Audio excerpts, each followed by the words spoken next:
Kita beralih ke berita selanjutnya. Tribunas warung apung Saraba di Maluku Tenggara roboh ke laut. Kerugian mencapai ratusan juta rupiah. Warung apung legendaris Saraba yang terletak di Kelurahan Watde, Kabupaten Maluku Tenggara, roboh ke laut pada Rabu 12 Juni 2024 malam. Beruntung dalam musibah ini tidak sampai menelan korban jiwa, karena memang warung dalam kondisi tutup. Diduga kerugian mencapai ratusan juta rupiah karena pemilik hanya sempat menyelamatkan beberapa barang saja. Pantauan tribunambon.com pada Kamis 13 Juni 2024 sekitar pukul 11:37 waktu Indonesia Timur, bangunan yang memanjang sekitar 20 meter ke belakang ini sepenuhnya roboh ke laut.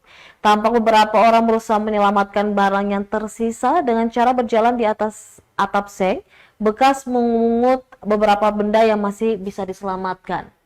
Novi, anak pemilik warung, hanya bisa memandangi tempat yang kini sudah rata sejajar dengan pasang air laut. Menurutnya memang kondisi kayu sebagai penahan berat sudah lapuk. Sempat diganti di beberapa sisi namun tidak dapat mengimbangi berat dari bangunan. Dikatakan semua barang dan perkakas yang digunakan untuk berjualan juga rusak, namun beruntung separuhnya dapat diselamatkan karena bertepatan dengan kondisi surut air laut pada malam hari.